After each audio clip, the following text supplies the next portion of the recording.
Hey everyone. Hay is for horses, son. Grass too, Mom. Welcome back to my channel. Today I'm doing another movie recap. This time I'm focusing on the movie Drag Me to Hell. Buckle up, grab you some wine. If you smoke, grab that, as we're going to dive into the craziness of this movie and why this movie, I've only watched it one time, and to this day, the ending pisses me off. So if my content interests you, stick around as we're going to dive into the movie Drag Me to Hell. Nice try, sweetie. I'll send you a copy. Welcome back, Roger. Good to see an old brother around here. Yes, of course it is. Did you see that movie, Night of the Living Dead? But I don't think I want either of those things. The movie starts off and it's Universal Pictures. The ghetto!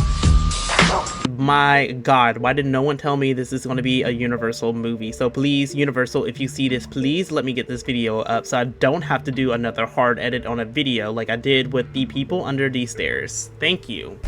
The movie starts off dramatic as hell. So a couple comes over to visit a medium because their son is being followed by this entity that wants to drag him to hell. The medium is unable to help him in the situation. At one point, the boy fell from the second story, hit his head on marble ground. I thought he would have died, but he didn't die, and he ends up dying because the entity finally gets a hold of him and drags him to hell.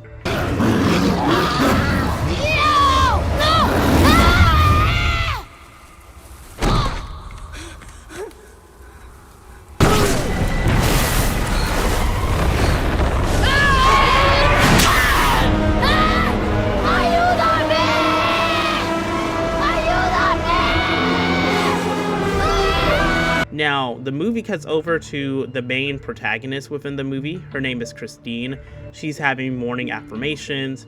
She pulls up to her bank job, and it's between her and this man named Stu, not Stu Mocker, but it's between her and Stu to get this ABM spot. Mr. Jack is the branch manager, and she was talking to him about the ABM spot. Stu walks up in the conversation at some point talking about can you get me lunch too, and make sure you get spicy mustard on my sandwich. Keep that in mind. Like he said, spicy mustard on his sandwich. Just keep that in your mind. Christine decides to meet up with her boo during her lunch break, and she gives him a 1929 Liberty coin.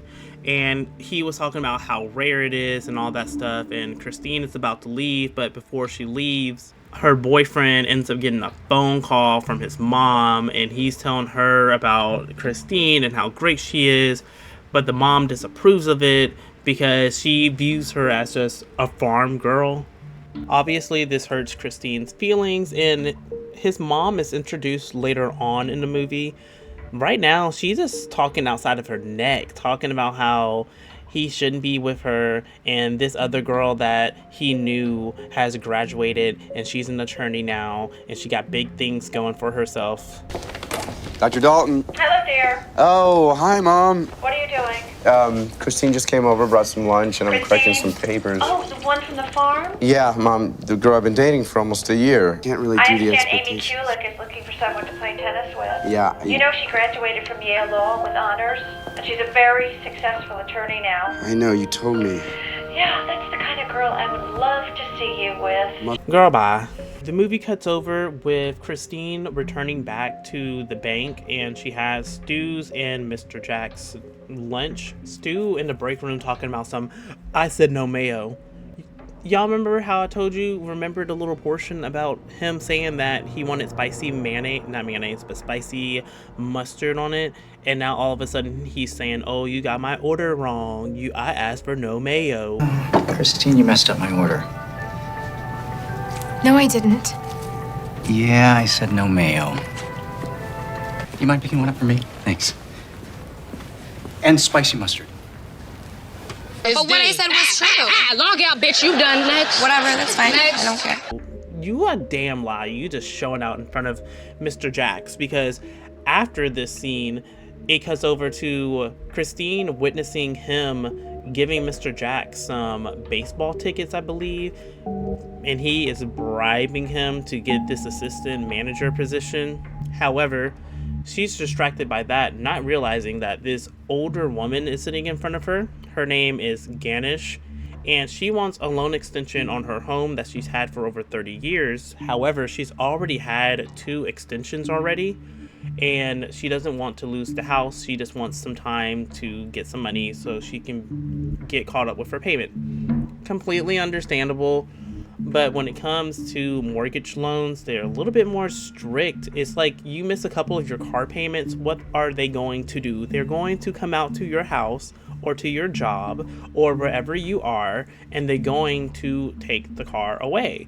So it's the same thing when it comes to the loan extensions. It's at some point you can only give them as many as you can, and then after that they'll just have to forfeit the house to the bank. Christine decides to go talk to Mr. Jax about it and wants to make sure she's making the best decision, because this woman, she is elderly and she doesn't want to be a burden to her daughter because she lost the house. Mr. Jax basically tells her, everything is on you. You make this decision. Whatever decision you make, everything is on you right now.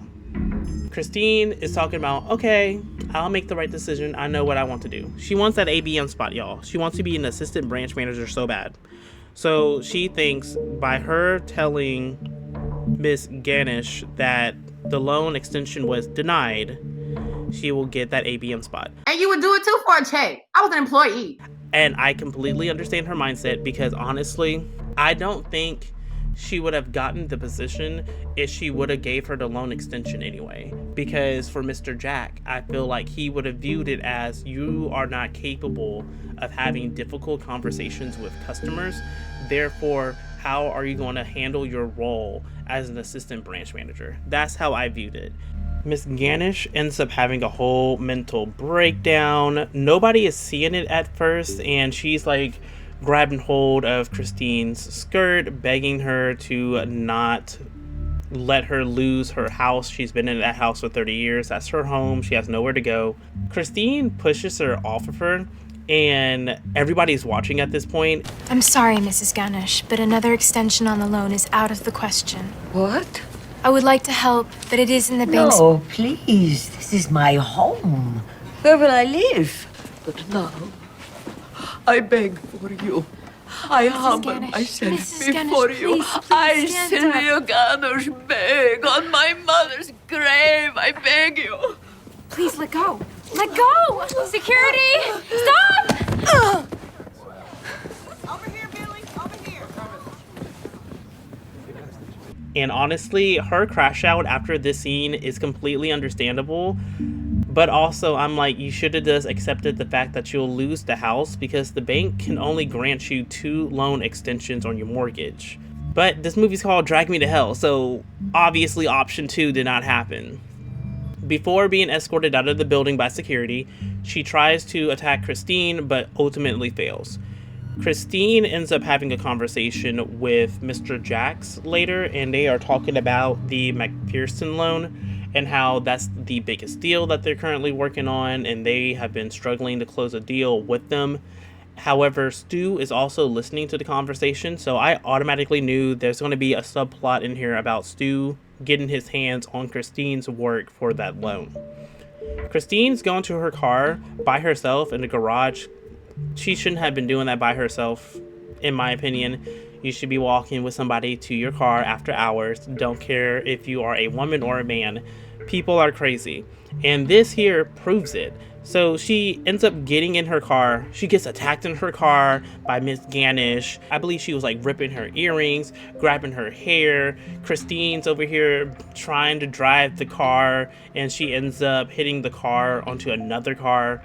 Miss Ganesh flies to the front seat, loses her teeth, by the way, and try to bite her with no teeth in her mouth. So I'll just put the clip here.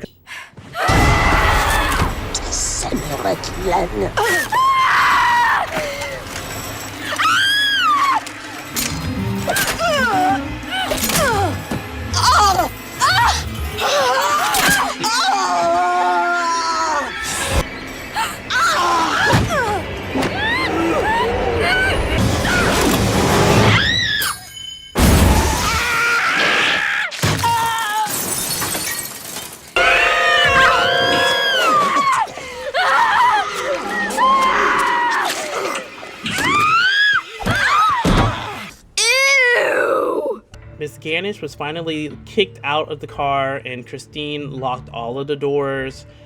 Miss Ganesh came out with this big ass cinder block, breaking the window and eventually grabbing Christine's button and putting a curse on it, and told her that, oh, it will be you coming to find me for help.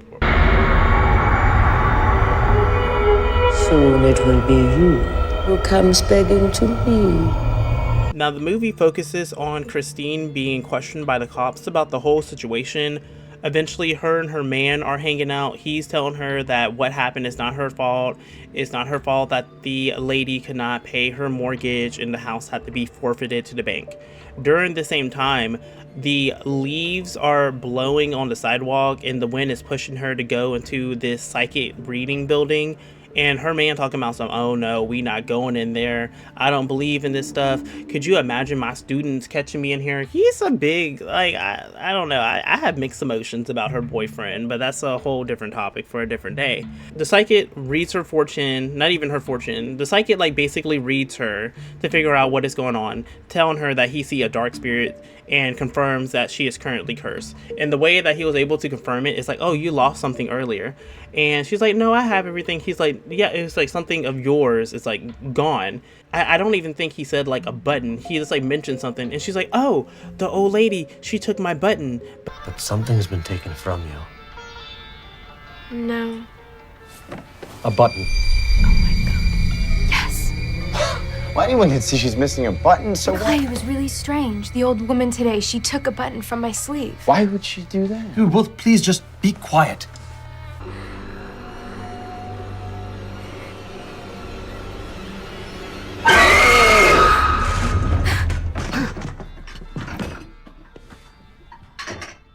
Perhaps someone has cursed you. So she ends up going home, her man leaving her by herself, which I think was kind of dumb, because I wouldn't have left you by yourself because you are thinking that you are cursed, and unfortunately your man don't believe none of the stuff that's going on. So he should have met you midway to ensure that you were okay at home alone. But he ends up leaving.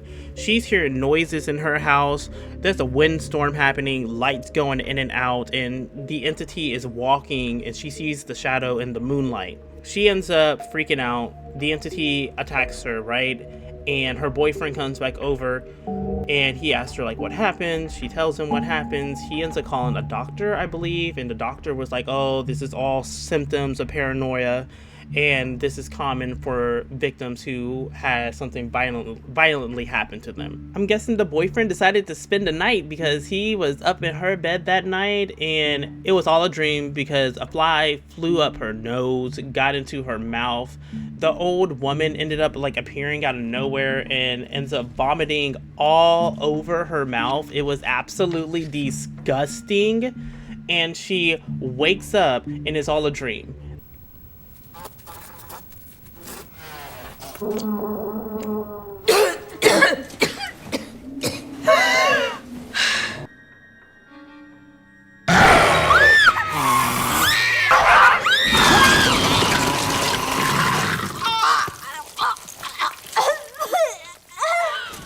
That was, I could not. And then the upcoming scene that's about to happen is gonna have me like gag even more because it was too much. The movie cuts over to her arriving to work. Stu is at her desk wanting her to finish the loan procedures with him.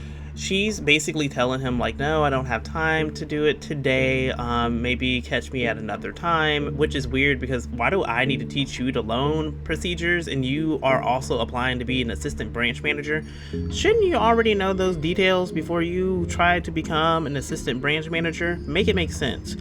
But he's over here talking about some, oh, well, I guess I'll tell Mr. Jax that you don't have enough time to help me.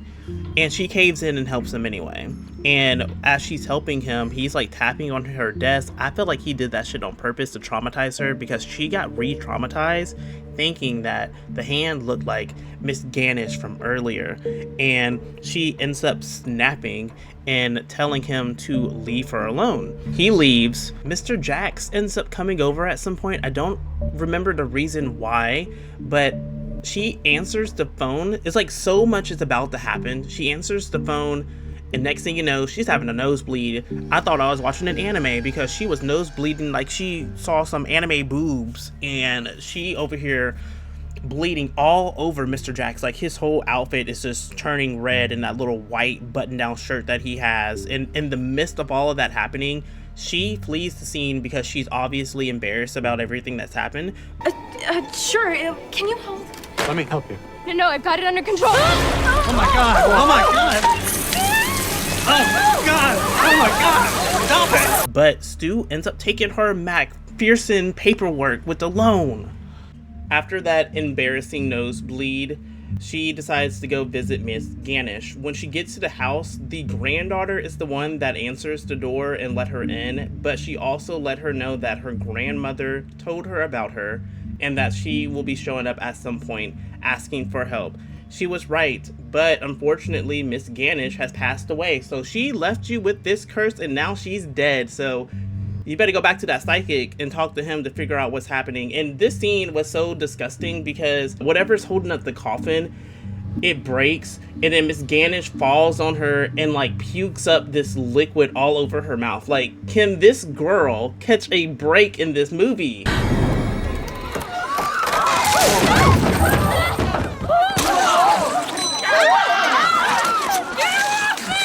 Christine decides to revisit the psychic, and he lets her know that she can do a blood sacrifice for like a small animal or whatever. She goes back home. The entity is now following her into her room. I do want to state, during the scene when Lamia was attacking her, she was trying to call her boyfriend Clay, but the phone battery quickly died on her. The phone went out. Next thing you know, she's getting beat up in her room. She's getting tossed like a rag doll.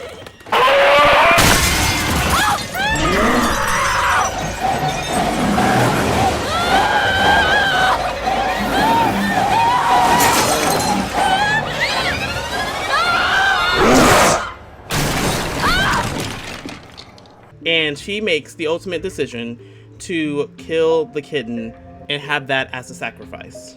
Clay walks up on her after she buries the kitten, but she doesn't tell him that she did that. But he noticed blood was on her shirt, and he was rethinking about taking her over to his parents' home for dinner.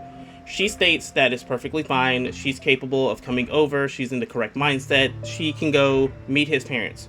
His parents are rich, and I assume that they were rich based on how his mother was speaking in the beginning of the movie about the other girl and how she was an attorney now. Fast forward in the movie, they're all having dinner at this point. Something happened to spark the conversation regarding Christine's mother. Clay wanted her to keep it to herself, but his mother forces it out of her, and she confesses that her mother is an alcoholic and it was an effect from her father passing away. Her mother confesses and says that her uncle was an alcoholic, and now they are all kumbaya at this point for a little bit. Because her husband died, Mom, and she just wants to be by herself. Why don't... Because my mother's an alcoholic. It's certainly nothing to be ashamed of. I have to say, I find your honesty very refreshing. My father had a drinking problem, and I was always too ashamed to admit it. The entity follows her to their house as well. They're sitting down eating, I don't remember what kind of cake it was or pie, but they're sitting down eating something. She ends up spitting out the fly, and the mother is freaking out because she's like, oh my god, there was a fly in the food. During this time, she's also hearing noises from the entity because it has followed her to his parents' house. She's confirming with Clay, do you hear these noises? And he's telling her no, he doesn't hear anything. She ends up like screaming at one point at the door, talking about how she can hear them. She takes a glass and throw it at the door.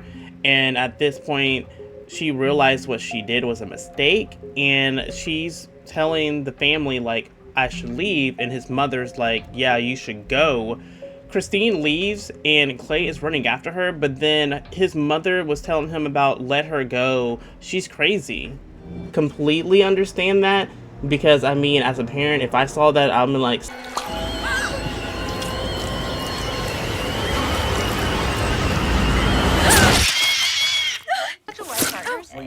realistic situation.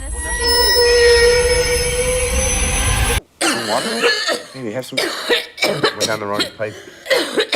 Oh my God!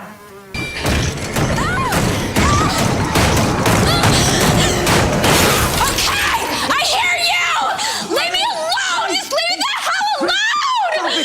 Babe, there's no one there.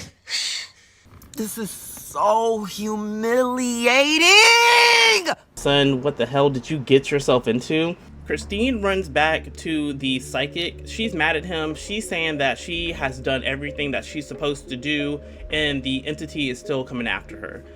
We're at the 3-day mark at this point. This man talking about there is somebody that can help us, but you will have to pay them $10,000. Now, if you've been keeping up with my movie recaps, you know that I've been doing a recap on Beyonce, the president's daughter. Where Beyonce at to give her this $10,000 so she can go to this medium to get everything all situated. I will also note that this is the portion of the movie that made me mad, and I will get into the reasons why after the events of what happens with the medium. She goes back to work the next day. She's trying to have Mr. Jax expedite everything regarding the assistant manager position because she needs the $10,000 to get this entity off of her. She uses that she has a family emergency, and he tells her that he's not able to provide her any information regarding the assistant manager position, and that the loan that she had for the McPherson team, they ended up canceling the loan and decided to go with a different bank. Now she's at home, she's upset, she's selling everything that she has, like clothes, jewelry. She only gets about like $2,400, maybe $2,800. And now her boyfriend Clay pulls up on her and she's at home in the kitchen eating ice cream. But he ends up paying the psychic and telling her, like, I know this is important to you, even though I don't believe in the craziness that you got yourself into, but I paid it because I know it's important to you. I mean, kudos to him. I'll give him some kudo points there because he did tell her, like, hey, this is very important to you, so I did XYZ for you. They go to the house, and it's the exact same house at the beginning of the movie, so this lady here wants to redeem herself because she has encountered this entity before, and she wants to prove that she's capable of taking it down this time. They have a seance. Unwarranted ghost comes at first. She shoos them away. The entity ends up showing up and possess the medium. The entity within the medium is trying to get Christine at this point, but Christine tricks him and puts the medium's hand on the goat, and the entity was transferred to the goat.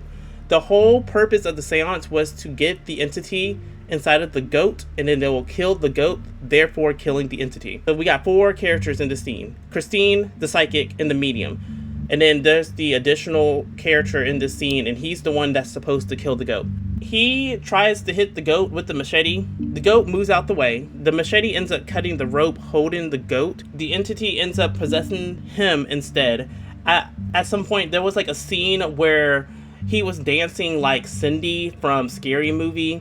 He ends up like throwing everybody around and causing all of this chaos. The medium during that period, she gets knocked out. She regains consciousness and she banished the entity, right? But in the process of all that, she ends up dying. Be gone, foul spirit! Be gone! Lamia, surely you can be dissuaded from taking this insignificant woman. Surely she's not worthy of your greatness.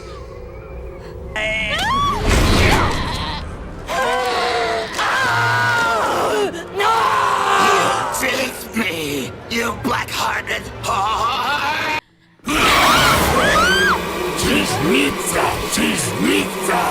Away, unclean spirit! ¡Sabe! Y lo venceremos con la sangre del cordero. Lo venceremos por su gracia. Lo venceremos con la sangre del cordero. Christine and the psychic is outside of the house, and they're having a conversation about everything. And he tells her straight up that, unfortunately, the entity, Lema, is still coming after you. She states, like, what can she do? He's saying, oh, it's day 3, so tomorrow he's going to come after you and drag you to hell. But we do have a solution. The solution is take your button and gift it to somebody else. Therefore, it is no longer yours. You have transferred the ownership of that button to someone else. Why the hell did you wait to tell her all of this now?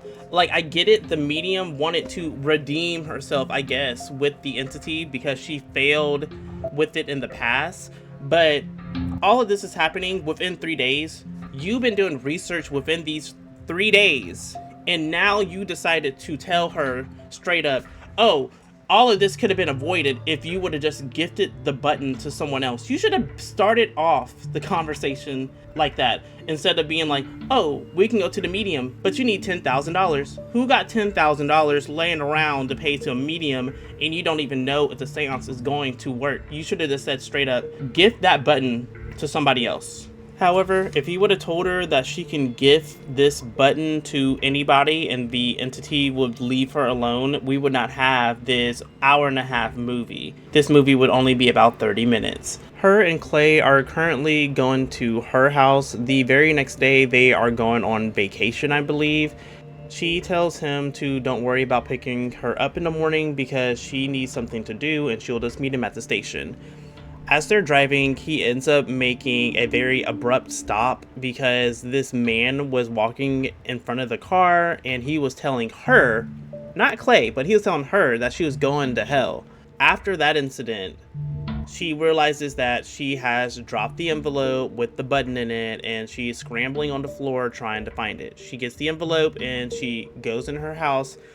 Fast forward in the movie, Christine is at a diner. She's looking at different people to determine who she's going to give the button to get rid of this entity. She ends up almost making the decision to give it to this older man who was wearing an oxygen tank, but then she felt bad about her decision because his wife came up to the table to spend time with him. She ends up calling Stu at this point, and he shows up to the diner. He's frantic about everything. She's about to gift it to him, but then she ultimately changed her mind and she decided to gift the button back to Miss Gainish. She had to go to the psychic to figure this out. I don't know why he's still researching this. You should have had this information already figured out, but he confirms she can gift the button to the dead because it was revealed earlier in the movie that the family was gypsies. And she makes the decision to go to the gravesite where Miss Gainish is buried,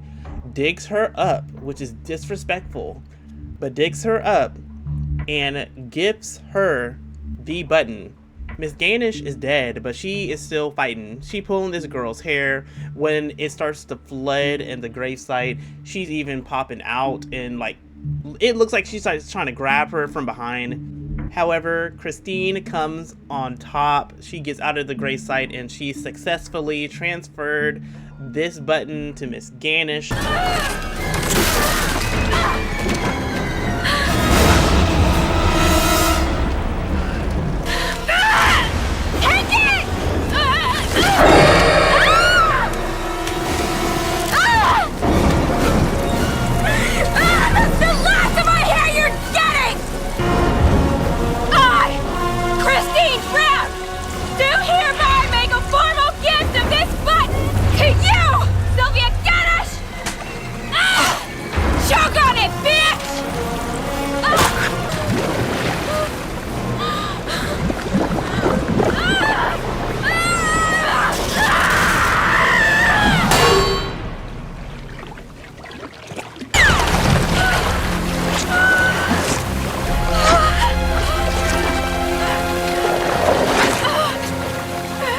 And the entity is off of her, and this is like a great way to end this video.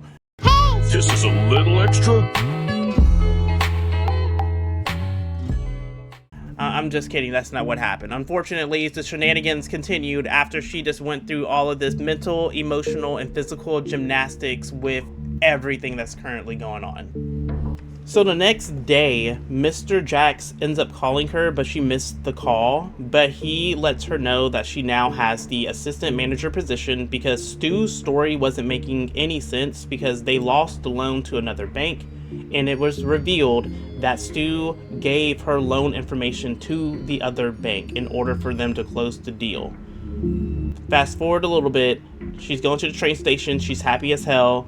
Her boo thinks there, she ends up buying a new coat. Mr. Jax has already told her that assistant manager position will be waiting for her first thing Monday morning. She meets up with her boyfriend.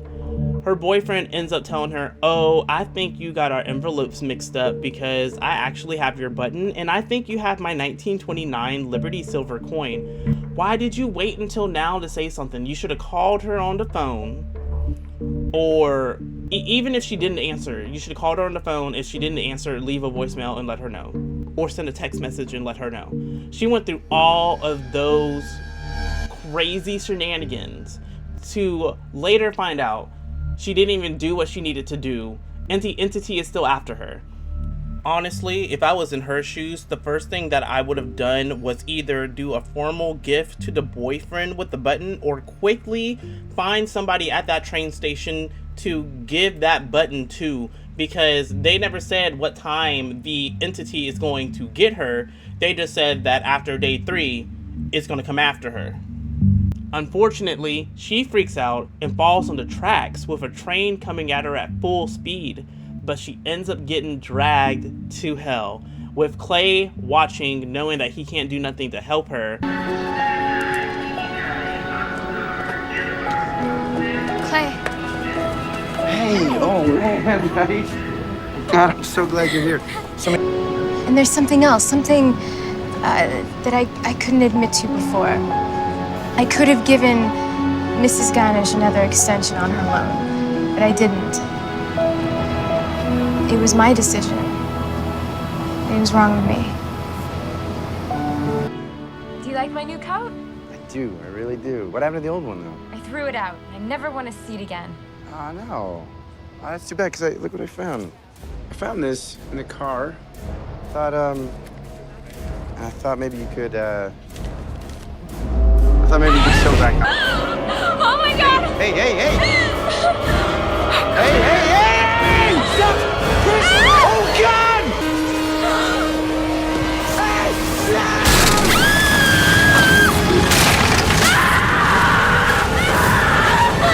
Help me! And I'm pretty sure that Clay is now a full believer on this, everything that she said earlier in the movie. I bet he believes all of it now. If you made it this far in the video, thank you so much for watching my content. If you enjoyed this video, give it a huge thumbs up, subscribe to my channel, comment down below, how did you feel about Christine getting dragged to hell? Do you think she deserved it? Do you think she should have been given more grace and not dragged to hell?